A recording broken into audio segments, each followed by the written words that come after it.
Seri 10 Bukek Xiansu. Jodoh Raja Wali. Cerita, Ho Ping Hu. Audiobook, novel silat. Bab 56. Laki-laki itu berusaha mengelak dan menangkis karena dia bukanlah orang lemah, namun setiap kali hendak bangkit, dia roboh lagi oleh tendangan-tendangan yang amat tepat dan amat keras datangnya. Akhirnya, laki-laki itu roboh pingsan setelah muntah darah dan seluruh tubuhnya luka-luka oleh tendangan-tendangan yang dilakukan dengan penuh kemarahan itu. Tentu saja peristiwa ini menimbulkan kegemparan besar. Dua orang cebol yang mendengar suara gaduh itu memburu keluar dan dapat dibayangkan betapa kaget dan marah hati mereka melihat seorang wanita cantik sedang menyiksa seorang kawan mereka dengan tendangan-tendangan keras yang membuat kawan mereka itu terguling-guling tanpa mampu melawan sama sekali, bahkan kawan mereka itu terkulai seperti mati. Dari mana datangnya siluman betina, bentak seorang di antara mereka. "Ahui, bunuh saja dia," bentak orang kedua. Dua orang cebol itu sudah menyerang Ouyan Hui dari kanan kiri dan wanita ini maklum bahwa orang-orang cebol di situ ternyata memiliki kepandaian yang hebat. Si cebol yang disiksanya tadi pun amat kuat sehingga tendangan-tendangannya akhirnya hanya membuat dia pingsan setelah muntah darah, tanda bahwa orang itu memiliki tenaga dalam yang kuat. Kini, serangan dua orang cebol ini amat hebat pula, biarpun mereka itu bertubuh kecil pendek. Namun gerakan mereka gesit dan pukulan-pukulan mereka mengandung kekuatan besar. Dia cepat mengelak dan begitu dia mengerahkan ginkangnya, dua orang cebol itu berseru kaget karena mereka kehilangan bayangan lawan.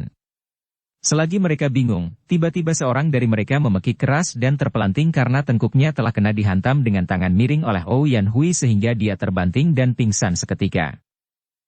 Orang kedua menubruk, akan tetapi dengan lincahnya Ouyan Hui sudah mengelak dan lenyap lagi saking cepatnya gerakan tubuh wanita ini. Untuk kedua kalinya, wanita ini merobohkan lawan dengan pukulan dari belakang pada saat lawan bingung mencarinya. Akan tetapi, kini datanglah belasan orang cebol mengeroyoknya. Ouyan Hui terkejut. Tak disangkanya di tempat itu demikian banyak terdapat orang-orang cebol yang lihai.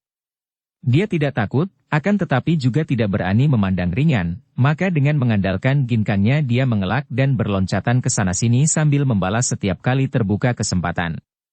Dia dikeroyok banyak orang yang lihai, namun karena menang cepat, dia bahkan berhasil mengobrak-abrik mereka dan mendesak para pengeroyok yang menjadi kebingungan karena sebentar-sebentar wanita di tengah-tengah mereka itu lenyap. Dan pada saat itulah muncul Suokei dan 5 orang sutenya. Kini 5 orang sute dari Suokei itu telah mengepung Ouyan Hui.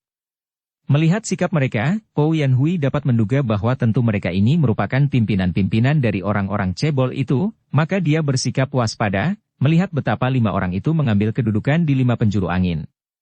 Si brewok yang mengepalai Hailosin Ngohengtin itu menghadapi Ouyan Hui, memandang dengan penuh selidik diam-diam kagum akan kecantikan wanita yang telah matang ini, yang selain memiliki wajah yang cantik dan kulit muka yang halus, juga memiliki bentuk tubuh yang padat menggairahkan di balik pakaian indah itu. Dia lalu berkata dengan suara angker. "Siapakah nama Toanio dan mengapa Toanio merobohkan 3 orang saudara kami?" Pertanyaan ini biasa dilakukan apabila 2 orang atau 2 pihak Kang Ou saling jumpa dan sebelum memulai pertandingan. Akan tetapi Ouyan Hui tersenyum mengejek karena dia masih marah dan jijik melihat si cebol memperkosa wanita tadi, maka tentu saja dia tidak sudi berkenalan dengan orang-orang ini. "Siapakah namaku tidak perlu kalian ketahui dan aku pun tidak butuh mengenal nama kalian. Aku merobohkan orang bukan tanpa sebab. Si cebol jahanam itu memperkosa wanita, masih baik aku belum keburu bikin mampus binatang itu. Dan 2 orang cebol lain roboh karena mereka menyerangku. Kalian sekarang mau apa?" Bukan main marahnya 5 orang cebol yang menjadi sute Suokei itu. Mereka memang tidak ternama, tidak terkenal di dunia Kang Ou, namun suheng mereka adalah seorang di antara Imkan Ngoke yang menurut suheng mereka merupakan datuk-datuk kaum sesat paling terkenal di dunia, dan wanita ini sama sekali tidak memandang mata kepada mereka. "Perempuan sombong. Hayo lekas kau berlutut minta ampun, kemudian melayani kami berlima sampai kami puas, baru engkau masih ada harapan untuk hidup terus," bentak si brewok yang mempunyai watak paling mata keranjang di antara mereka berlima. Ouyan Hui memang pembenci pria, akan tetapi yang paling dibencinya adalah laki-laki mata keranjang yang suka menghina wanita. Kini mendengar ucapan itu, kedua pipinya yang putih halus itu sudah menjadi merah sekali, matanya mengeluarkan sinar berkilat dan kedua tangannya dikepal. Tiba-tiba dia mengeluarkan suara melengking nyaring dan tanpa berkata apa-apa lagi, tubuhnya berkelebat dan dia sudah menyerang si brewok dengan pukulan maut. Cepat bukan main gerakan Ouyan Hui ini, sampai si brewok menjadi terkejut dan tidak melihat gerakan wanita itu, tahu-tahu tangan wanita itu sudah menusuk ke arah ulu hatinya. Serangan maut. Si brewok berteriak kaget dan cepat melempar tubuhnya ke belakang karena hanya itulah satu-satunya jalan untuk menyelamatkan diri dari cengkeraman maut itu. Dia melempar tubuh ke belakang, terus bergulingan dan 4 orang saudaranya sudah menyerbu dan menyerang Ouyan Hui sehingga wanita ini tidak mampu untuk terus mendesak si brewok yang sudah berloncatan bangun kembali dengan muka pucat dan keringat dingin bercucuran. Nyaris nyawanya melayang dalam gebrakan pertama itu. Kini terjadilah perkelahian yang amat seru. Gerakan Ouyan Hui memang cepat bukan main, akan tetapi kini dia menghadapi 5 orang yang bergerak secara teratur dan terlatih baik sehingga seolah-olah dia menghadapi seorang lawan saja yang memiliki 5 pasang tangan dan kaki, yang tentu saja dapat mengimbangi kecepatannya, bahkan mengatasinya. Betapapun dia mengerahkan ginkangnya, namun karena gerakan 5 orang lawan itu seperti otomatis, terarah dan senada, payah juga wanita itu menghadapi penyerangan yang tiada hentinya, susul-menyusul dan sifatnya berubah-ubah itu. Memang itulah kehebatan Ngo Heng Tin dari 5 orang ini. Selain dapat bekerja sama dengan amat baiknya, saling membantu dan saling melindungi seperti dikemudikan oleh satu otak saja, juga mereka menggunakan tenaga yang berubah-ubah sesuai dengan sifat 5 unsur, Ngo Heng, dan karena mereka itu rata-rata telah memiliki sinkang yang amat kuat, maka mereka merupakan kesatuan 5 tenaga yang amat hebat. Kalau melawan satu demi satu, jelas bahwa mereka berlima ini bukan tandingan Ouyan Hui yang lihai. Andai kata mau dibuat ukuran, tingkat kepandaian Ouyan Hui itu kurang lebih setingkat dengan kepandaian 3 di antara pengeroyoknya disatukan. Jadi, kalau dia dikeroyok 3, barulah seimbang. Dan andai kata 5 orang itu tidak memiliki Hailosin Ngo Heng Tin yang membuat mereka bergerak seolah-olah dikendalikan oleh satu otak, kiranya juga tidak mungkin dapat mengalahkan Ouyan Hui. Akan tetapi, 5 orang itu bergerak sedemikian rupa sehingga seolah-olah 5 orang menjadi satu, dan ini terlalu kuat bagi Ouyan Hui. Dalam mengadu tenaga, 5 orang itu selalu menyatukan tenaga sehingga kembali Ouyan kewalahan. Betapapun juga, berkat ginkangnya yang memang luar biasa sekali, berkali-kali wanita itu dapat menghindarkan diri dari ancaman bahaya dan baru setelah lewat 200 jurus. Akhirnya kakinya kena ditendang oleh si brewok, tepat mengenai sambungan lutut dan wanita itu jatuh berlutut dengan satu kaki dan sebelum dia mampu meloncat. 5 orang itu telah menubruknya dan menotoknya, kemudian menelikungnya sehingga dia tidak mampu bergerak lagi. 5 orang itu tertawa dan si brewok berkata gemas. Mari kita kerjakan dia beramai-ramai, kita berpesta dan biar dia yang liar ini menjadi jinak. Hahaha, ingin aku melihat sikapnya kalau dia sudah kita paksa melayani kita berlima. 4 orang saudaranya pun tertawa-tawa dan mereka hendak menyeret tubuh Ouyan Hui yang sudah tak mampu bergerak itu ke dalam kuil. Tahan, Sute. Tiba-tiba Suokei berseru dan dia meloncat dekat. 5 orang sutenya memandang kepadanya dan si brewok tertawa bergerak. Hahaha, engkau tertarik kepadanya, Su Heng? Bagus, dia ini agaknya memang putri istana yang kau rindukan. Akan tetapi Suokei menggeleng kepala. Tidak, biarpun dia cukup cantik jelita dan pantas menjadi putri istana, namun dia sudah terlalu tua dan dia bukan perawan seperti yang kuidamkan. Tidak, aku minta kepada kalian agar jangan mengganggunya lebih dulu. Kita pergunakan dia sebagai umpan. Sebagai umpan? Apa maksudmu, Su Heng? 5 orang itu bertanya. Orang seperti dia yang demikian cantik dan memiliki ilmu kepandaian tinggi, tentu tidak datang sendiri. Biar kita tahan dia di kuil dan biarkan teman-temannya datang agar tidak kepalang kita membasmi mereka. 5 orang cebol itu tidak membantah, apalagi karena mereka juga telah mempunyai wanita tawanan mereka yang lebih muda, biarpun tentu saja tidak ada yang mampu menandingi kecantikan Ouyan Hui yang luar biasa itu. Maka mereka menyerahkan wanita itu kepada Suokei yang mengempitnya dan membawanya ke kuil, sedangkan para orang cebol lainnya segera merawat teman-teman mereka yang terluka oleh wanita cantik yang lihai itu.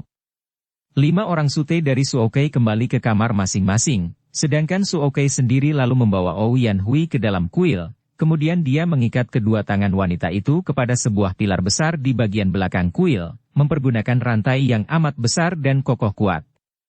Jangankan dalam keadaan lemas tertotok seperti itu, andai kata dalam keadaan sehat sekalipun, tidak mungkin bagi Ouyang Hui untuk dapat melepaskan dirinya dari belenggu. Kedua lengannya ditarik ke belakang, melingkari pilar besar dan kedua pergelangan tangannya dibelenggu rantai besi yang kokoh kuat. Dan tak jauh dari situ bersembunyi Su Okey pula yang mengintai dan menunggu kalau-kalau ada datang kawan-kawan dari wanita cantik ini seperti yang disangkanya. Andai kata Ouyang Hui melakukan usaha untuk membebaskan diri sekalipun, sebelum berhasil tentu telah diketahui oleh Su Okey. Ouyang Hui maklum bahwa dia berada dalam bahaya yang mengerikan. Namun, sebagai seorang wanita gagah, dia memandang bahaya dan kematian sebagai hal yang biasa saja dalam kehidupan, maka sedikit pun dia tidak merasa cemas atau takut. Dia menanti datangnya maut dengan mata terbuka, dan melihat bahwa dia dibelenggu di situ, dia masih melihat harapan untuk dapat lolos. Sebelum maut merenggut nyawanya, dia tidak akan putus asa, sungguh pun pada saat itu dia maklum bahwa dia sama sekali tidak berdaya melepaskan diri dan apa yang dapat dilakukannya hanya berdiri tegak dan diam, mencoba untuk mengumpulkan hawa murni lewat hidungnya untuk berusaha membebaskan totokan yang membuat tubuhnya lemas itu. Kakek itu melangkah satu-satu di daerah tandus itu, tubuhnya yang bongkok nampak semakin bongkok karena mukanya menunduk, seolah-olah dia meneliti setiap batu yang dilalui kakinya, atau seolah-olah dia menghitung setiap langkahnya. Keadaan kakek itu sungguh menyedihkan, dan janggalah melihat dia melakukan perjalanan di tempat yang liar dan sukar ini. Melihat wajahnya, mudah diduga bahwa kakek ini sudah tua renta, dan keadaan tubuhnya yang tua itu cacat, punggungnya bongkok dan lengan kirinya buntung sebatas pundak. Pantasnya seorang tua renta yang cacat seperti itu tinggal di rumah saja, dilayani cucu-cucunya. Akan tetapi, kakek ini berjalan seorang diri di tempat sunyi itu, melangkah satu-satu dengan tubuh bongkok dan tangan tunggalnya, hanya yang kanan saja itu memegang sebatang tongkat kayu yang agaknya dipergunakan untuk membantu menopang tubuhnya yang bongkok. Seorang kakek yang cacat dan lemah. Kakek lemah? Orang akan kaget dan kecelik kalau tahu siapa adanya kakek ini. Sama sekali bukan kakek lemah, sungguh pun nampaknya demikian, karena kakek ini bukan lain adalah Gobi Bubeng Lojin, kakek tanpa nama dari Gobi, yaitu si Dewa Bongkok. Dewa Bongkok sama sekali bukanlah seorang kakek lemah, sebaliknya malah. Dia adalah penghuni dari istana gurun pasir, dan kesaktiannya sedemikian luar biasa sehingga dia dijuluki dewa. Namanya amat terkenal, dan di daerah utara yang liar itu tidak ada seorang pun raja suku bangsa liar yang berani mengganggunya. Sedangkan di selatan, namanya terkenal sebagai seorang tokoh dongeng karena memang tidak sembarang orang dapat mengunjungi istana di gurun pasir itu. Namanya sejajar dengan nama majikan Pulau Es yang juga dikenal sebagai seorang tokoh dongeng. Akan tetapi, nama Gobi Bubeng Lojin masih jauh lebih dulu dikenal dalam dongeng daripada nama majikan Pulau Es, karena memang Dewa Bongkok ini jauh lebih tua. Tentu orang akan merasa heran mengapa kakek sakti yang dikenal sebagai tokoh dongeng dan tidak pernah menampakkan diri di dunia ramai itu kini melakukan perjalanan seorang diri. Apalagi orang lain, bahkan kakek itu sendiri pun merasa heran. Hal ini terbukti dari gerutunya di sepanjang perjalanan di pagi hari itu. Mana mungkin manusia hidup sendiri? Mana mungkin melepaskan diri dari segala sesuatu di dunia ini? Membebaskan diri dari pikirannya sendiri saja sudah merupakan hal yang amat sukar, apalagi membebaskan diri dari segala sesuatu yang nampak. Betapa lemahnya manusia. Sudah setua ini, setelah puluhan tahun tidak lagi menaruh khawatir sedikit pun juga atas diri sendiri lahir batin, sekarang mengkhawatirkan orang lain. Memang manusia tidak mungkin bisa hidup sendirian saja. Manusia adalah bagian dari dunia dan kehidupan ini, tidak mungkin melarikan diri. Tidaklah aneh kalau kakek itu menggerutu. Selama puluhan tahun lamanya dia hidup di istana gurun pasir, menjauhi kehidupan ramai dan tidak pernah memikirkan tentang persoalan hidup lahiriah. Akan tetapi, semua itu berubah setelah dia mempunyai cucu. Yaitu, setelah muridnya, murid tunggal yang bernama Kau Kok Chu, yang berjuluk Naga Sakti Gurun Pasir, bersama istrinya, mempunyai seorang anak. Anak dari muridnya itulah yang membuat kakek ini merasa terikat. Timbul rasa kasih sayang yang tidak sewajarnya dan dia merasa lemah. Apalagi ketika cucunya itu yang diberi nama Kau Chin Liong, diculik orang. Dia ikut merasa khawatir. Sudah berbulan-bulan muridnya pergi meninggalkan istana gurun pasir untuk mencari Qin Liong yang lenyap diculik orang dan sampai sekarang tiada kabar beritanya. Akhirnya tidak dapat kakek ini menahan diri lagi dan pergilah dia meninggalkan istana gurun pasir untuk pergi menyusul dan ikut mencari cucunya yang hilang. Hanya kebetulan saja pada saat itu kalau ada orang melihat Dewa Bongkok berjalan seperti seorang kakek tua renta yang tapadaksa, berjalan melangkah satu-satu dengan lambat sekali. Akan tetapi ada kalanya dia berlari seperti terbang cepatnya sehingga tidak lagi dapat diikuti oleh pandang mata. Memang bukan merupakan hal yang wajar kalau manusia ingin mengasingkan diri dan hidup sendirian saja di tempat sunyi, di puncak gunung, di dalam gua, menjauhi manusia lain dan tidak mempedulikan hal-hal yang terjadi di dunia. Ini hanya merupakan suatu pelarian saja, suatu pemaksaan diri yang berbahaya dan juga tidak ada gunanya sama sekali. Kita tidak mungkin mengatasi dan menanggulangi sesuatu dengan jalan melarikan diri dari sesuatu itu. Memang kehidupan ini kejam, kadang-kadang membosankan, dan lebih banyak deritanya daripada sukanya. Namun, kita tidak mungkin dapat mengakhiri semua itu dengan jalan melarikan diri ke tempat sunyi. Pelarian diri itu bukan lain hanyalah suatu bentuk pengejaran kesenangan juga. Mungkin kalimat terakhir itu mengejutkan dan akan ditentang, maka sebaiknya mari kita membuka mata dan menyelidiki hal itu dengan seksama, jauh dari pendapat pribadi atau golongan, melainkan memandang keadaannya sebagaimana adanya. Kalau kita mengatakan bahwa kita pergi, bertapa, ke gunung atau ke gua karena kita sudah tidak menginginkan apa-apa di dunia ini, bahwa kita sudah terbebas dari nafsu keinginan, benarkah perkataan kita itu? Kalau memang kita sudah tidak menghendaki apa-apa, lalu mengapa kita bertapa di tempat sunyi? Bukankah pergi bertapa ke tempat sunyi, menjauhkan diri dari segala keramaian dan manusia lain, itu sudah merupakan suatu tindakan yang menunjukkan bahwa kita menghendaki sesuatu? Bahkan kita bosan dengan dunia ramai dan kita ingin tenteram? Bukankah ini merupakan suatu keinginan pula? Keinginan untuk ketentraman diri pribadi, untuk kedamaian diri pribadi, yang bukan lain hanyalah merupakan wajah lain daripada keinginan untuk kesenangan diri pribadi. Bukankah karena kita membayangkan bahwa tempat sepi, jauh dari manusia lain, itu akan menjauhkan kita dari kepusingan, jadi berarti mendekatkan kita kepada ketentraman dan kedamaian yang kita anggap menyenangkan maka kita melakukan pertapaan itu?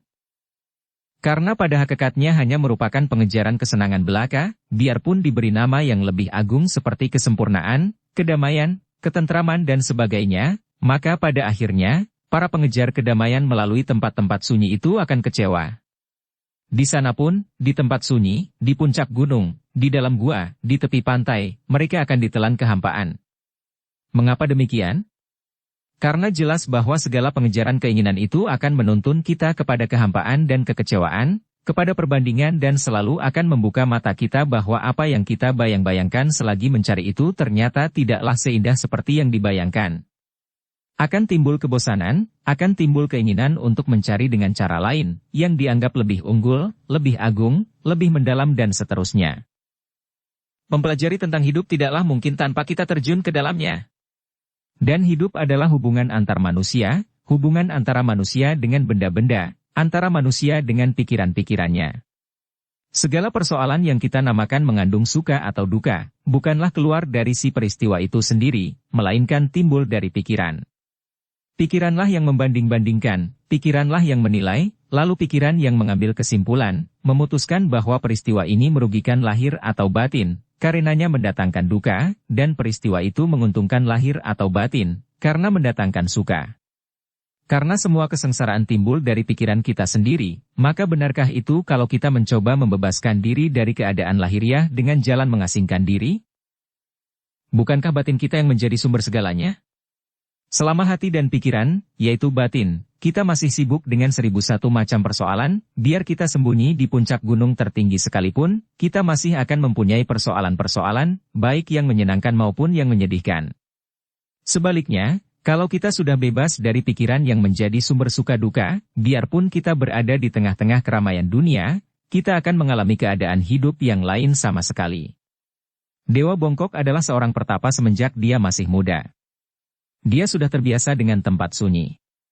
Akan tetapi, begitu dia mempunyai seorang cucu, demi sang cucu inilah maka dia kini meninggalkan tempat pertapaannya dan berkelana di dunia ramai untuk mencari cucunya. Dan kegelisahan mulai menggerogoti hatinya yang sudah tua. Manusia memang amat lemah, selalu mengikatkan diri dengan apa yang disenanginya. Kita mengingatkan diri dengan istri, anak, keluarga, harta benda, kedudukan, kepandaian dan sebagainya. Karena mengikatkan diri, karena kita merasa memiliki secara batiniah, maka yang kita senangi dan miliki itu melekat dalam batin, berakar. Dan karena berakar inilah maka setiap kali yang melekat itu diambil, baik melalui kematian, kehilangan atau pertentangan, batin kita menjadi sakit, dicabutnya sesuatu yang sudah berakar dalam batin kita itu mendatangkan luka berdarah. Dapatkah kita hidup tanpa ikatan apa-apa? Dapatkah kita mempunyai, baik keluarga, harta benda dan sebagainya, dalam arti kata mempunyai secara lahiriah saja, tanpa memilikinya secara batiniah? Bukan berarti bahwa kita lalu menjadi tak acuh, bukan berarti kita harus tidak peduli. Sebaliknya malah. Cinta kasih bukan lagi cinta kasih kalau didasari nafsu ingin memiliki, ingin menguasai. Cinta kasih adalah kebebasan. Dewa bongkok melangkah satu-satu sambil termenung. Akan tetapi, ilmu kepandaian yang amat tinggi sudah mendarah daging pada diri kakek ini, bahkan dia telah memiliki kepekaan yang luar biasa, semacam indera keenam yang dimiliki oleh setiap orang ahli apapun di bidang masing-masing sehingga dia seperti melihat atau mendengar segala ketidakwajaran yang terjadi di sekelilingnya.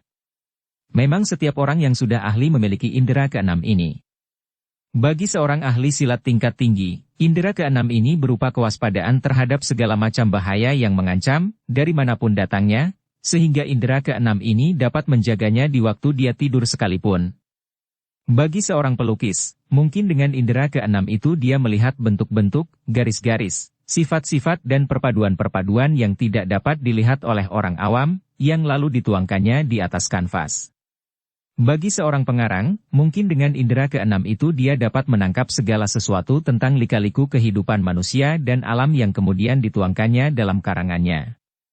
Tiba-tiba Dewa Bongkok nampak seperti orang terkejut, mukanya yang tadinya menunduk itu digerakkan menoleh ke kiri dan sekelebatan nampaklah olehnya bayangan orang amat cepatnya. Dan pada saat itu juga, Dewa Bongkok menggerakkan kedua kakinya dan tubuhnya melesat seperti menghilang saja. Siapakah bayangan orang yang berkelebat cepat itu? Dia ini juga seorang kakek, dan sungguh pun tidak setua Dewa Bongkok, namun usianya tentu sudah ada 70 tahun. Gerakannya gesit seperti terbang.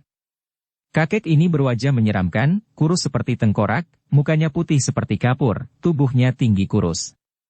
Biarpun kini dia tidak lagi memakai pakaian hitam karena dia sedang menjadi buronan pemerintah seperti yang lain, namun orang-orang Kang Ou tentu akan mengenal siapa adanya kakek ini yang bukan lain adalah He Kualokui. Dialah ketua Huang Ho Kui Liongpang di lembah Huang Ho, sarangnya yang kemudian dijadikan benteng para pemberontak yang dipimpin oleh Pangeran Liong Bianchu itu. Setelah benteng itu dihancurkan oleh pihak pemerintah, dan semua tokohnya melarikan diri, He Kualokui juga ikut melarikan diri dan dia berganti pakaiannya yang biasanya berwarna hitam karena tidak ingin dikenal oleh orang-orang pemerintah yang dia tahu disebar untuk mencarinya. He Kualokui berada di tempat itu, karena dia sudah berjanji dengan Hek Tiao Lomo untuk saling bertemu di tempat itu untuk kemudian bersama-sama pergi ke gurun pasir. Mereka telah menerima undangan Toa Oke untuk membantu Inkan Ngooke menghadapi musuh besar mereka, yaitu pendekar super sakti. Sungguh sama sekali tidak pernah disangkanya bahwa di tempat itu, dia akan bertemu dengan Dewa Bongkok. Seperti pernah diceritakan di bagian depan, He Kualokui ini dahulunya adalah seorang pelayan yang terkasih dari Dewa Bongkok, dan ketika itu dia bernama Tio Sek. Karena terbujuk oleh Hek Tiao Lomo, juga karena dia ingin sekali memperoleh kitab rahasia dari majikannya yang akan menambah tingkat kepandaiannya, Tio Sek ini lalu melarikan diri bersama Hek Kualomo, setelah mereka berdua berhasil mencuri sebuah kitab yang akhirnya mereka perebutkan dan seorang memperoleh separuh. Inilah sebabnya maka begitu dia melihat Dewa Bongkok, dia menjadi terkejut setengah mati. Biarpun kakek Bongkok itu berada di tempat jauh, namun melihat bekas majikannya itu, He Kualokui cepat melarikan diri. Kalau ada manusia di dunia ini yang ditakutinya, dan padahal dia tidak takut kepada setan sekalipun, maka manusia itu adalah Dewa Bongkok. Hatinya agak lega ketika dia melarikan diri jauh sekali dan tiba di tepi sebuah hutan. Dia menghentikan larinya, menarik napas panjang dan menghapus keringat dingin yang membasahi muka dan lehernya. Mau apa iblis tua itu di sini? Tanyanya kepada diri sendiri. Untung dia belum ketahuan dan dia dapat cepat melarikan diri. Kalau sampai berjumpa, Dia bergidik ketakutan. Hutan di depan adalah tempat di mana dia sudah berjanji untuk bertemu dengan Hektiao Lomo. Maka dia mengibaskan lengan bajunya dan mulai melangkah maju ke depan. Tiba-tiba dia berhenti dan mukanya yang putih seperti kapur itu menjadi makin pucat sampai kehijauan, matanya terbelalak memandang ke depan dan kedua kakinya menggigil. Dewa Bongkok sudah berdiri di depannya, agak jauh di depannya, seolah-olah menantinya dengan muka menunduk. Bagaimana mungkin ini? Bukankah tadi dia telah lari secepatnya dan jelas meninggalkan kakek itu sebelum kakek itu sempat melihatnya? Akan tetapi dia tidak mau membuang waktu dengan berheran-heran, cepat dia sudah meloncat ke belakang, jauh dan lari dari kakek yang mendatangkan rasa takut hebat dalam hatinya itu. Akan tetapi, begitu dia turun, dia melihat Dewa Bongkok sudah menanti di depannya. Dia cepat menoleh dan ternyata kakek yang tadi berdiri di tepi hutan sudah tidak ada, entah kapan kakek itu bergerak. Hekwa Lokui makin ketakutan dan kembali dia membalikkan tubuh dan lari ke dalam hutan. Akan tetapi, kembali dia melihat Dewa Bongkok bersandar pada tongkatnya di dalam hutan, hanya kurang lebih 20 meter di depannya, tanpa memandangnya dan hanya menundukkan muka. Mau rasanya Hekwa Lokui menjerit dan menangis ketakutan. Tubuhnya sudah penuh dengan peluh. Dia akan lebih suka berjumpa dengan Raja Setan sendiri daripada dengan bekas majikannya ini. Dengan menahan napas dia lalu meloncat ke atas pohon, dan berloncatan dari pohon ke pohon. Akan tetapi, setelah melewati 5 batang pohon, terpaksa dia berhenti lagi karena di pohon sebelah depan telah menanti Dewa Bongkok yang duduk di atas cabang pohon di depannya itu. Hekwa Lokui menjadi makin panik, dan pada saat itu dia melihat bayangan rekannya, Hektiao Lomo, bersembunyi di balik sebatang pohon. Melihat ini, timbul harapannya. Ada kawan di sini dan hal ini agak membesarkan hatinya. Dia cepat melayang turun ke arah temannya itu. Akan tetapi baru saja kakinya menyentuh bumi di dekat pohon di mana Hektiao Lomo bersembunyi, dia melihat bayangan berkelebat dan tahu-tahu Dewa Bongkok sudah berdiri tepat di depannya. "Tiosek, apakah engkau masih hendak lari lagi?" Tiba-tiba Dewa Bongkok menegur dengan suara halus namun mengandung nada keren yang membuat jantung Hekwa Lokui tergetar hebat. Kedua kakinya menjadi lemas dan manusia iblis yang biasanya amat ditakuti orang itu tiba-tiba menjatuhkan diri berlutut di depan kaki Dewa Bongkok. "Loya, ampunkan hamba." Hekwa Lokui berkata, suaranya gemetar, tubuhnya menggigil. Memang sungguh aneh sekali kalau ada orang Kang Ou melihat keadaan manusia iblis ini. Seperti tidak masuk akal kalau orang seperti Hekwa Lokui masih bisa ketakutan seperti itu. Dewa Bongkok tersenyum dan biarpun wajah yang tua itu membayangkan kelembutan, namun sinar matanya yang mencorong seperti mata naga sakti itu sungguh penuh wibawa dan menyeramkan. "Tiosek, tidak perlu bicara tentang pengampunan. Di mana adanya kitab yang kau curi itu?" terdengar Dewa Bongkok berkata dengan suara penuh teguran. Hamba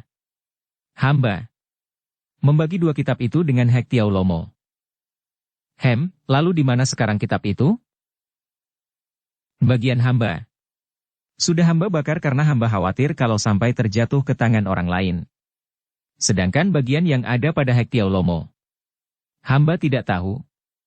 Hekwa Lokui mengangkat mukanya dan dia melihat betapa Hektiao Lomo yang bersembunyi di balik batang pohon itu memberi isyarat kepadanya. Dia dapat menangkap isyarat itu. Hektiao Lomo mengajak dia menyerang Dewa Bongkok secara tiba-tiba dan bersama-sama pula. Jantungnya berdebar dan memang itulah satu-satunya jalan untuk menyelamatkan diri. "Harap Loya sudi mengampuni hamba. Hamba mengaku salah. Hamba telah mata gelap karena ingin memiliki kitab pelajaran yang tinggi." Dewa Bongkok adalah seorang manusia yang waspada, maka dia dapat melihat pula sikap tidak wajar dari bekas pelayannya itu, seperti ada sesuatu yang disembunyikan, maka dia membentak. "Hayo kau ceritakan semua apa yang akan kau lakukan dan mengapa pula kau berada di sini. Hukumanmu mencuri kitab itu tergantung dari kejujuranmu dalam menjawab pertanyaanku ini." Suara kakek Bongkok itu angker dan benar-benar menggetarkan perasaan Hekwa Lokui yang memang sudah merasa jerih sekali. Dia merangkak maju lebih dekat, lalu membenturkan dahinya di atas tanah. Perbuatan ini seolah-olah membuktikan bahwa dia benar-benar menyesal dan minta ampun, padahal dia melakukannya untuk dapat lebih mendekati kakek Bongkok itu. Hamba memenuhi undangan Imkan Ngookei." Dia berhenti, terkejut karena dalam rasa takutnya dia sampai membuka rahasia rencana Imkan Ngookei. Akan tetapi dia sudah terlanjur bicara dan apalagi mengingat akan isyarat Hektiaulomo tadi. Bukankah semua ini hanya untuk memancing perhatian Dewa Bongkok agar lebih mudah bagi mereka berdua untuk melancarkan serangan mendadak? Dan Dewa Bongkok memang tertarik ketika mendengar disebutnya nama Imkan Ngooke itu. Imkan Ngooke mengundangmu. Ada perlu apakah? Imkan Ngooke mengadakan perjanjian dengan pendekar super sakti untuk bertemu dan mengadu kepandaian di gurun pasir yang terletak di daratan Gunung Changpaisan. Imkan Ngooke minta bantuan hamba untuk menghadapi lawan tangguh itu. Sekali ini Dewa Bongkok benar-benar terkejut. Kapankah diadakannya pertemuan itu? Pada bulan purnama bulan depan. Dan kau bermaksud membantu mereka menghadapi pendekar super sakti, bentak Dewa Bongkok. Pada saat Dewa Bongkok membentak ini, Hektiaulomo dengan langkah hati-hati telah keluar dari balik batang pohon dan mendekati kakek Bongkok itu. Betapapun tinggi kepandaian seseorang, dan betapapun tajam perasaannya, namun seorang manusia tidak mampu membagi-bagi kesibukan batinnya. Selagi dia bicara dengan marah, tentu saja kewaspadaan Dewa Bongkok berkurang, semua perhatian ditujukan kepada bekas pelayannya, dan juga ketajaman pendengarannya penuh oleh suara dari kata-katanya sendiri sehingga dia tidak tahu bahwa ada orang mendekatinya dari belakang. Hekhualokui melihat ini dan dia mengangkat kedua tangannya menyoja, berkata dengan suara menyesal. Ampunkan hamba, Loya. Hamba sebetulnya tidak berani akan tetapi. Dan pada saat itu, diam-diam Hekhualokui mengumpulkan tenaganya untuk mengerahkan ilmunya yang dahsyat, yaitu Pekhiat Hoatlek. Kemudian, kedua tangan yang menyoja itu secepat kilat meluncur ke atas dan menghantam ke arah dada Dewa Bongkok. Pada saat yang sama, Hektiaulomo juga sudah menggerakkan tangan kanannya, dengan telapak tangan terbuka dia melancarkan hantaman dengan pengerahan tenaga Hekcoatop Ciang. Bu! Des! Dua pukulan itu dengan tepatnya mengenai dada dan punggung Dewa Bongkok yang tidak sempat mengelak lagi karena datangnya pukulan dari depan dan belakang itu sama sekali tidak disangkanya sehingga kakek tua renta ini hanya mampu mengerahkan sinkangnya untuk menerima kedua pukulan itu. Akan tetapi, demikian hebatnya tenaga sinkang dari penghuni istana gurun pasir ini sehingga begitu kedua pukulan itu mengenai punggung dan dadanya, tubuh Hektiaulomo dan Hekhualokui terpental mundur, terjengkang dan mereka tewas dalam keadaan mengerikan. Mata mereka membalik dan dari semua lubang di telinga, mata, hidung dan mulut keluar darah. Ternyata bahwa pukulan mereka itu terbentur kepada hawa sinkang amat kuat sehingga tenaga mereka terpental, membalik dan menghantam mereka sendiri mengakibatkan mereka tewas seketika. Dewa Bongkok masih kelihatan berdiri tegak di tempat yang tadi, sama sekali tidak bergerak seolah-olah dua pukulan itu tidak terasa olehnya. Akan tetapi, kalau orang melihat mukanya, akan tahulah dia bahwa Dewa Bongkok menderita luka hebat. Muka yang tua itu pucat sekali dan di ujung kanan mulutnya nampak darah mengalir bertetes-tetes. Ternyata kakek sakti ini telah muntah darah. Pukulan Hektiaulomo dan Hekhualokui yang dilakukan dari jarak dekat itu terlampau dahsyat dan tidak terduga datangnya. Kalau bukan Dewa Bongkok yang terkena hantaman seperti itu, betapapun lihainya, tentu akan tewas seketika. Setelah berdiri sejenak seperti arca dengan kedua mata terpejam, mengumpulkan hawa murni untuk memperkuat diri, akhirnya Dewa Bongkok membuka kedua matanya, menarik napas panjang dan menoleh ke arah mayat dua orang itu. Dengan gerakan perlahan dan menahan nyeri pada dadanya, kakek ini lalu mengumpulkan dahan-dahan yang cukup banyak, meletakkan dua buah mayat itu di atas dahan-dahan dan menutupinya dengan banyak dahan dan daun kering, kemudian membakarnya. Dia maklum bahwa ranting-ranting itu cukup banyak dan akan dapat membakar dua jenazah itu sampai habis. Setelah memandang sejenak, dia lalu membalikkan tubuhnya dan melangkah pergi, jalannya agak tersaruk-saruk dibantu oleh tongkatnya. Luka yang diderita oleh Gobi Bubeng Lojin atau Dewa Bongkok memang amat parah. Apalagi ditambah dengan usianya yang sudah amat tua sehingga tentu saja daya tahan tubuh sudah tidak begitu kuat lagi, maka akibatnya dua pukulan dahsyat itu membuat kakek ini benar-benar menderita hebat. Setelah berjalan perlahan-lahan sampai setengah hari meninggalkan hutan itu dan tiba di pegunungan yang penuh batu-batu dan sukar dijalani, kakek ini merasa tidak dapat menahan lagi dan duduklah dia bersila di atas batu besar untuk menghimpun kekuatan dan mengumpulkan hawa murni sebanyaknya guna mengobati luka yang dideritanya. Dengan merasakan keadaan lukanya, kakek ini maklum bahwa sedikitnya dia harus beristirahat 1 bulan untuk dapat memulihkan kembali kekuatannya, dan paling tidak selama 3 hari 3 malam dia harus duduk bersamadi untuk menyelamatkan nyawanya. Dengan penghimpunan hawa murni selama 3 hari 3 malam terus-menerus, barulah ada harapan luka di dalam dadanya itu dapat disembuhkan sehingga dia hanya tinggal menanti pulihnya kekuatannya saja. Kebetulan sekali tempat itu amat baik, sunyi dan bersih, hawanya murni sehingga tepat untuk dipakai menjadi tempat bersamadi. 2 hari 2 malam sudah kakek ini duduk bersila di atas batu tanpa pernah bergerak. Dia seolah-olah sudah mati, atau sudah berubah menjadi arca batu, menjadi satu dengan batu besar yang didudukinya. Hanya ujung pakaiannya saja, jenggotnya atau sedikit rambut di sekeliling kepalanya yang kadang-kadang bergerak kalau ada angin kencang bertiup. Pada hari ketiga itu, Dewa Bongkok sudah merasa betapa luka-luka di dalam dadanya telah banyak mendingan. Rasa nyeri di bagian kiri yang tadinya terasa paling hebat telah lenyap dan tinggal sedikit rasa nyeri di bagian kanan. Dalam sehari semalam ini tentu lukanya ini pun akan lenyap dan dia tinggal beristirahat saja untuk memulihkan kekuatannya selama sedikitnya sebulan. Akan tetapi, pagi hari itu terjadi hal di luar perhitungan kakek sakti ini. Ketika dia masih tenggelam ke dalam samadhi, tiba-tiba muncul seorang wanita cantik yang memiliki gerakan ringan dan wanita ini telah sejak tadi memperhatikan Dewa Bongkok yang sedang bersamadhi. Wanita ini bukan lain adalah Mao Xiao Moli Lau Hong Kui, siluman kucing yang cabul dan lihai itu. Seperti juga suhengnya, yaitu Hek Tiao Lomo, dia pun menerima undangan dari Imkan Ngooke untuk membantu mereka menghadapi pendekar super sakti dan dia pun berjanji dengan suhengnya untuk bertemu di dalam hutan itu. Akan tetapi, dasar siluman kucing ini tidak pernah dapat sembuh dari penyakitnya, yaitu gila laki-laki. Di tengah perjalanan dia bertemu dengan seorang pemuda tampan yang amat menarik hatinya.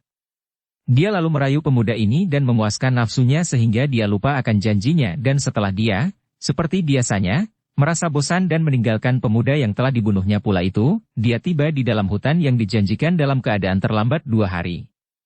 Dan di dalam hutan itu dia menemukan 2 jenazah yang sudah menjadi abu, tinggal beberapa potong tulang saja yang tidak sempat terbakar habis. Dan di situ dia menemukan senjata-senjata dari suhengnya, di antara abu mayat dan arang. Dukung channel Novel Silat dengan subscribe, follow, like, komen dan share. Tahulah dia bahwa suhengnya telah tewas dan telah dibakar menjadi abu, bersama seorang lain lagi yang diduganya tentu Hek Hua Lokui karena suhengnya berjanji akan bertemu dengannya di hutan itu bersama Hek Hua Lokui. Siluman kucing merasa kaget dan juga terheran-heran.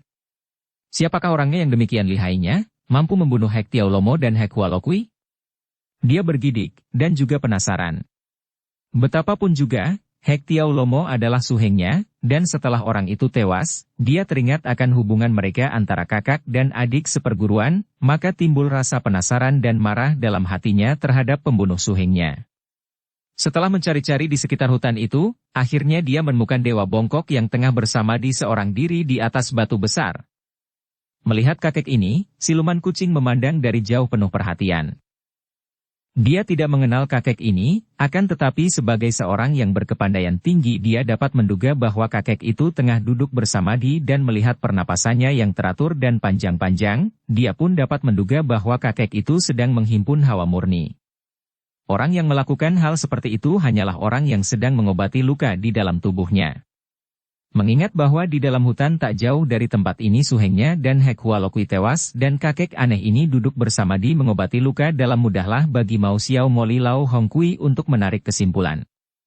Sudah hampir boleh dipastikan bahwa suhengnya dan Hek Hua Lokui tentu telah bertanding melawan kakek ini dengan akibat tewasnya suhengnya dan Hek Hua Lokui, dan kakek ini pun menderita luka parah dalam pertandingan itu.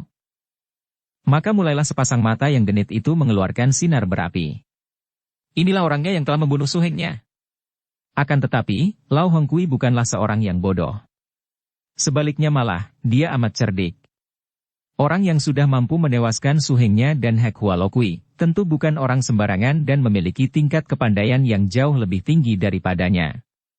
Akan tetapi sebaliknya, betapapun saktinya orang ini, kalau sedang menderita luka dalam yang parah, tentu dia akan mampu merobohkannya tanpa banyak kesukaran. Oleh karena itu, dia bersikap hati-hati dan tidak menurunkan nafsu amarah untuk langsung menyerang kakek yang duduk diam seperti arca itu. Lo Qianwei yang terhormat, kalau boleh saya bertanya, siapakah nama Lo Qianwei? Siluman kucing bertanya sambil menjura ke arah kakek tua renta yang duduk bersila dengan kedua mata terpejam itu. Tentu saja kehadiran wanita itu sudah diketahui oleh Dewa Bongkok. Akan tetapi mendengar pertanyaan itu, Dewa Bongkok sama sekali tidak mau menjawab, bergerak pun tidak. Dia tidak pernah mau memperkenalkan diri kepada siapapun, apalagi kepada seorang wanita yang gerak-geriknya penuh kecabulan dan kejahatan itu. Maka dia diam saja, dan juga dia memang tidak ingin berurusan dengan siapapun di saat itu. Mao Xiao Moli mengerutkan alisnya. Kakek itu sama sekali tidak mau menjawab, dan dia menduga bahwa kakek ini tentu seorang tokoh berilmu tinggi yang menyembunyikan diri. Akan tetapi, dia cerdik sekali dan dia tahu bagaimana caranya untuk memaksa kakek itu membuka suara. Dia tahu bahwa kelemahan daripada Lo Qianwei adalah keangkuhan. Kalau disentuh keangkuhannya, para Lo Qianwei biasanya lalu melakukan tanggapan. Lo Qianwei, di dalam hutan saya melihat Hek Tiao Lomo dan Hek Hua Lokui telah tewas terbunuh orang. Siapakah yang telah membunuh mereka? Kembali tidak ada jawaban dari kakek itu. Dan suara Mao Xiao Moli yang sengaja dikeluarkan dengan pengerahan hikang itu bergema di dalam hutan di bawah lereng itu. Setelah gema itu mengaung, sunyi kembali keadaan di situ. Siluman kucing mengerutkan alisnya dan mencari akal. Saya tadinya menduga bahwa Lo Qianwei yang membunuh mereka, akan tetapi melihat Lo Qianwei diam saja, saya menjadi ragu-ragu. Seorang seperti Lo Qianwei, kalau melakukan sesuatu, tentu berani mengaku dan mempertanggungjawabkannya, berbeda dengan para Xiao Jin, orang hina, yang berwatak pengecut tidak berani mengakui perbuatannya. Memang cerdik sekali siluman kucing. Dewa Bongkok bukan termasuk tokoh yang suka mengangkat diri atau berwatak angkuh, sebaliknya malah dia selalu menyembunyikan dirinya. Akan tetapi ucapan wanita itu tentu saja menggugah watak gagah yang selalu dijunjung tinggi oleh semua kaum pendekar di dunia Kangou. Lebih baik mati daripada disebut pengecut hina. Seorang pendekar tentu akan selalu berani mempertanggungjawabkan semua perbuatannya dan berani menghadapi semua akibat daripada perbuatannya. Maka, mendengar ucapan itu, sepasang mata itu terbuka memandang ke arah Mao Xiao Moli. Ih! Mao Xiao Moli undur 2 langkah. Dia terkejut dan merasa ngeri melihat betapa sepasang mata itu mencorong dan seolah-olah mengeluarkan sinar kilat yang menyambar ke arahnya. Belum pernah dia melihat mata yang mencorong seperti itu, seperti bukan mata manusia. Aku tidak membunuh mereka, adalah mereka yang memukulku sehingga mereka tewas karena tenaga mereka sendiri. Setelah berkata demikian, Dewa Bongkok kembali memejamkan matanya dan tidak mau berkata apa-apa lagi. Baginya sudah cukup pengakuan ini dan dia tidak mau membicarakan hal itu dengan wanita ini. Mendengar ucapan itu, tahulah kini siluman kucing bahwa dugaannya tidak keliru. Kakek ini telah bertanding melawan suhengnya dan Hek Hua Lokui sehingga kedua orang itu tewas dan kakek ini sendiri mengalami luka parah. Dalam keadaan terluka parah dan sedang mengobati lukanya itu, tentu kakek yang amat sakti ini berkurang banyak kelihayannya. Namun, Mao Xiao Moli tetap bersikap hati-hati dan tidak mau ceroboh yang akan mengakibatkan kerugian bagi dirinya sendiri. Dia tidak mau langsung menyerang kakek itu. Mengapa Lo Qianwei memandang rendah sekali kepada saya? Sebaiknya Lo Qianwei duduk di atas tanah agar tidak terlalu tinggi hati. Setelah berkata demikian, siluman kucing itu lalu mendorong dengan kedua tangannya ke arah batu besar yang diduduki oleh Dewa Bongkok. Dorongan itu mengandung tenaga sinkang yang amat kuat dan hawa pukulan yang dahsyat menyambar dan mendorong batu itu. Batu itu terguling dan tubuh Dewa Bongkok ikut pula terguling, tanpa kakek itu dapat mempertahankan diri. Tentu saja kalau dia hendak mempertahankan diri, bukanlah hal sukar. Akan tetapi dalam keadaannya seperti saat itu, amatlah berbahaya baginya untuk mempergunakan tenaga sinkangnya. Sekali mengerahkan sinkang, lukanya yang sudah sembuh sebagian itu tentu akan terbuka dan kambuh kembali, bahkan mungkin akan lebih hebat sehingga dapat mengakibatkan kematiannya. Oleh karena itulah, ketika batu besar itu terguling, dia pun ikut terguling dan terbanting ke atas tanah. Namun, kakek ini lalu merangkak bangun dan duduk bersila kembali ke atas tanah. Melihat ini, siluman kucing menjadi heran dan juga girang. Kalau kakek ini sudah dapat membunuh 2 orang seperti Hek Tiao Lomo dan Hek Hua Lokui, jelas bahwa kakek itu tentu seorang yang sakti luar biasa. Akan tetapi, Sekarang, dengan sekali dorong saja batu itu roboh bersama tubuh kakek itu yang kelihatan sama sekali tidak mampu menjaga diri, dia pun tahu bahwa kakek itu benar-benar telah terluka parah dan tidak berani mempergunakan sinkangnya. Hihihihi. Kiranya engkau telah terluka parah. Tahukah engkau siapa aku, orang tua buruk? Aku adalah Lau Hongkui, Sumoy dari Hek Tiao Lomo yang telah kau bunuh. Nah, aku datang untuk membalaskan kematian suhengku. Setelah berkata demikian, siluman kucing itu menerjang ke depan, ke arah kakek yang duduk bersila di atas tanah itu. Dengan pengerahan tenaga sinkangnya, tangannya menyambar dan menampar ke arah kepala dewa bongkok yang botak. Cut! Pelak! Dewa bongkok tentu saja tidak mau menerima kematian secara konyol. Dia tidak berani mengerahkan sinkang karena hal ini dapat berarti bunuh diri, maka dia pun miringkan kepalanya ketika merasa ada angin dahsyat menyambar kepalanya. Pukulan itu luput, akan tetapi masih menghantam pundaknya sehingga untuk kedua kalinya tubuh dewa bongkok terguling-guling. Namun dia sudah duduk lagi bersila. Makin giranglah hati Mau Xiao Moli karena dia yakin bahwa semua dugaannya benar belaka. Biarpun jelas bahwa kakek itu amat lihai, terbukti bahwa dalam keadaan duduk bersila tanpa melawan tadi kakek itu telah mampu mengelak sehingga kepalanya terluput dari tamparannya yang sedemikian cepatnya. Akan tetapi ketika tangannya menampar pundak, dia sama sekali tidak merasakan ada hawa sinkang yang menolaknya, tanda bahwa benar-benar kakek sakti itu tidak berani mengerahkan sinkang. Kakek itu lebih mengandalkan kelemasan untuk menerima tamparan tadi, membiarkan tubuhnya terguling sehingga tamparan itu hanya membuatnya terbanting tanpa mendatangkan luka parah karena dia sama sekali tidak melawan. Hihihihihihi, tua bangka, bersiaplah engkau untuk mampus, bentaknya dan dia sudah menerjang, maju lagi. Dewa bongkok maklum bahwa dia tidak akan mampu melawan dalam keadaan seperti itu. Kalau dia mengerahkan sinkang, tentu dia akan mampu menewaskan wanita ini dengan mudah, walaupun untuk itu dia sendiri akan berkorban nyawa. Akan tetapi, kakek ini tidak ingin membunuh orang, apalagi dalam keadaan mendekati akhir hidupnya itu. Kalau 2 hari yang lalu dia menewaskan Hek Tiao Lomo dan Hek Hua Lokui, hal itu terjadi karena dia tidak sengaja, karena dia diserang dengan tiba-tiba sehingga pengerahan sinkang yang otomatis membuat tenaga pukulan mereka membalik dan mengakibatkan tewasnya 2 orang itu. Kini, dia tidak mau melakukan pembunuhan dan dia hanya menanti datangnya maut melalui tangan wanita yang tidak dikenalnya ini. Wut! Pelak! Siluman kucing memekik kaget dan meloncat mundur.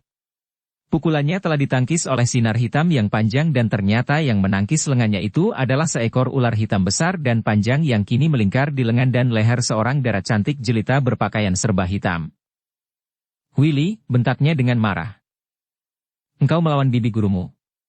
Dara yang telah menangkis pukulan siluman kucing yang menyelamatkan nyawa dewa bongkok tadi memang benar Willy adanya. Seperti kita ketahui, Dara ini mengalami guncangan batin yang hebat ketika ditinggal kekasihnya yang menyatakan benci kepadanya karena dia keturunan pemberontak, bahkan gurunya sendiri, Cheng Cheng, juga memutuskan hubungan dan tidak mau mengakuinya lagi.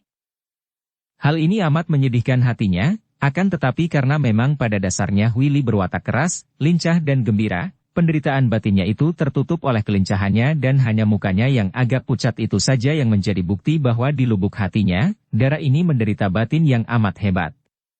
Memang pada kenyataannya, watak Willy jauh sekali bedanya dengan watak Hek Tiao Lomo, orang yang selama belasan tahun dia anggap ayah kandungnya sendiri.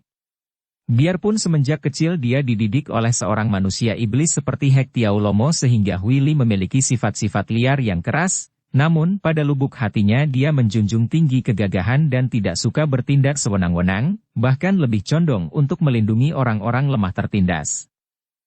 Apalagi setelah dia berkenalan dengan orang-orang gagah, bahkan kemudian dia memperoleh didikan dari Cheng Cheng, sifat kegagahan seorang pendekar ini menonjol. Hal ini makin kuat ketika dia menemukan rahasia bahwa dia sesungguhnya bukan anak kandung Hek Tiao Lomo. Dia merasa lain dan berbeda dengan golongan Hek Tiao Lomo, bahkan dia menentang tindakan-tindakan mereka seperti nampak ketika dia menjadi tawanan Pangeran Liong Bianchu yang tergila-gila kepadanya. Maka, ketika secara kebetulan dia melihat Mau Xiao Moli, hendak menghantam seorang kakek botak tua renta yang kelihatannya tidak berdaya dan tidak melawan, bangkit kemarahannya dan segera dia turun tangan menangkis pukulan itu dengan menggunakan ular hitamnya yang panjang. Sambil tersenyum dan sepasang matanya menatap wajah Mao Xiaomoli dengan tajam, dia menjawab. Sudah tentu, Mao Xiaomoli. Mana mungkin aku membiarkan saja engkau melakukan perbuatan jahat dan sewenang-wenang, membunuh seorang kakek yang tidak berdaya dan tidak melawan? Seharusnya engkau merasa malu untuk menyerang seorang kakek tua tidak melawan. Bocah setan. Engkau menyebut namaku begitu saja. Bukankah aku ini bibi gurumu? Aku tidak mempunyai bibi guru seperti engkau.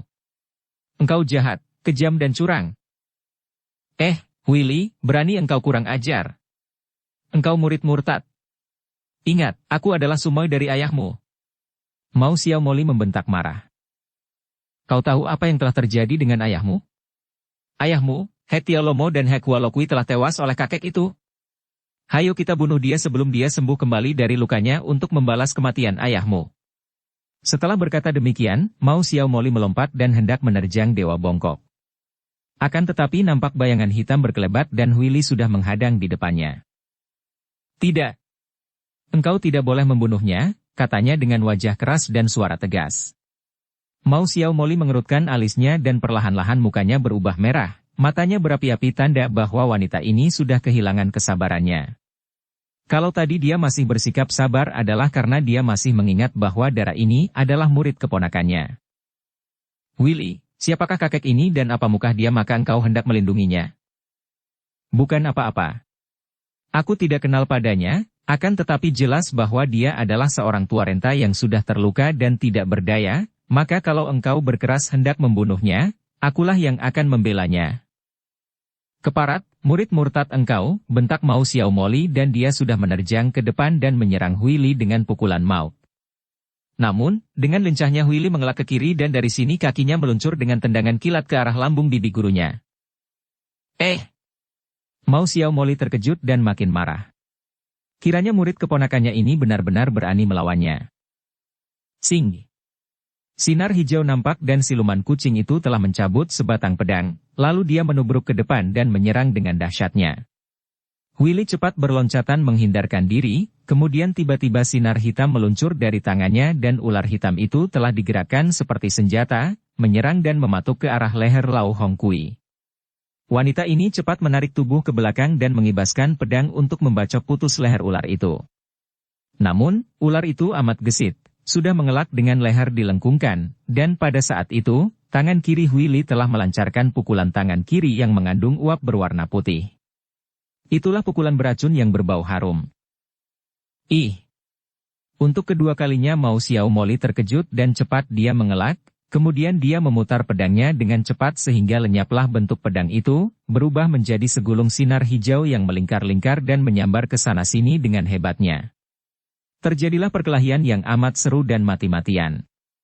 Setelah mendapatkan gemblengan dari Cheng Cheng dan petunjuk-petunjuk dari suami gurunya itu, yaitu si naga sakti gurun pasir, kini tingkat kepandaian Willy sudah naik tinggi sehingga tidaklah mudah bagi Mao Xiaomoli untuk mengalahkannya.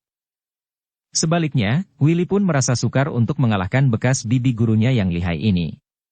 Sampai 100 jurus mereka bertanding, masih belum ada yang nampak terdesak. Diam-diam Mao Xiaomoli menjadi penasaran sekali.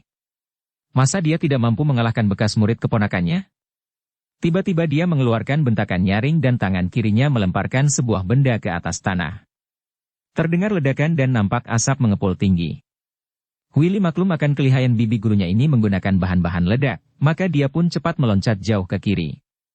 Akan tetapi kembali dia disambut oleh ledakan yang membuat pandang matanya gelap dan pada saat itu, dia masih melihat sinar hijau meluncur ke arah dadanya.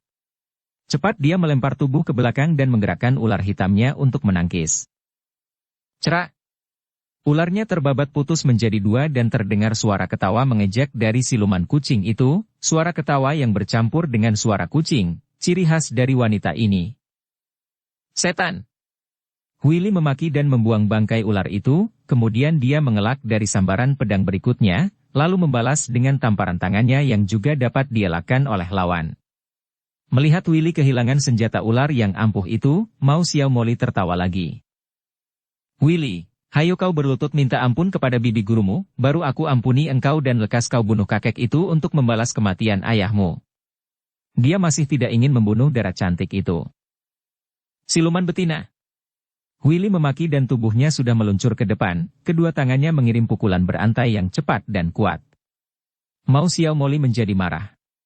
Bagus, engkau sudah bosan hidup, bentaknya dan dia memutar pedangnya, namun darah itu benar-benar lihai. Biarpun kini tidak lagi memegang ular sebagai senjata, namun setiap serangan pedang dapat dielakkannya dengan mudah, bahkan untuk setiap serangan dia membalas kontan dengan pukulan atau tendangan yang tidak kalah bahayanya. Mao Xiaomoli makin gemas. Kembali tangannya melempar sebuah benda, sekali ini benda itu dilemparkan ke arah Dewa Bongkok. Melihat ini, Willy menjerit dan tubuhnya meluncur ke samping, cepat dia menyambar benda itu sebelum mengenai tanah dan meledak, kemudian dia melontarkan benda itu ke arah pemiliknya. Terdengar ledakan keras dan asap makin memenuhi tempat itu. Tiba-tiba ada angin menyambar dari kanan. Willy maklum bahwa bibi gurunya itu menyerang dengan hebat, maka dia mengelak dan membalas dengan tendangan. Singgi. Bret. Sinar hijau menyambar di antara gumpalan asap dan celana kiri Willy di bagian paha terobek ujung pedang, berikut kulit dan sedikit dagingnya sehingga paha itu luka berdarah. Hahaha, bocah murtad, engkau tidak lekas berlutut, bentak Mao Xiaomoli sambil tertawa dan mendesak dengan pedangnya. Willy terpincang-pincang, namun darah yang berhati baja ini sama sekali tidak mau tunduk, bahkan sambil mengelak dia masih mencoba untuk balas menyerang. Akan tetapi, karena pahanya sudah terluka yang membuatnya terpincang, gerakan kakinya menjadi kaku dan tentu saja kegesitannya berkurang sehingga ia mulai terdesak hebat oleh pedang di tangan siluman kucing. Serang lambung kirinya, tiba-tiba Willy mendengar bisikan halus dan dia mengenal suara kakek tua renta yang bersamadi itu. Suara itu demikian halus namun jelas sekali, seperti diucapkan di dekat telinganya saja, maka tahulah dia bahwa kakek itu telah mempergunakan ilmu Choan Injit Bit, mengirim suara dari jauh, untuk membantunya. Karena dia merasa yakin bahwa kakek itu adalah seorang yang amat sakti, maka dengan membuta dia lalu mengikuti petunjuknya dan tiba-tiba dia menerjang dengan serangan hebat ke arah lambung kiri siluman kucing. Bersambung ke bab 57. Dukung kami dengan subscribe, follow, like, komen dan share. Terima kasih.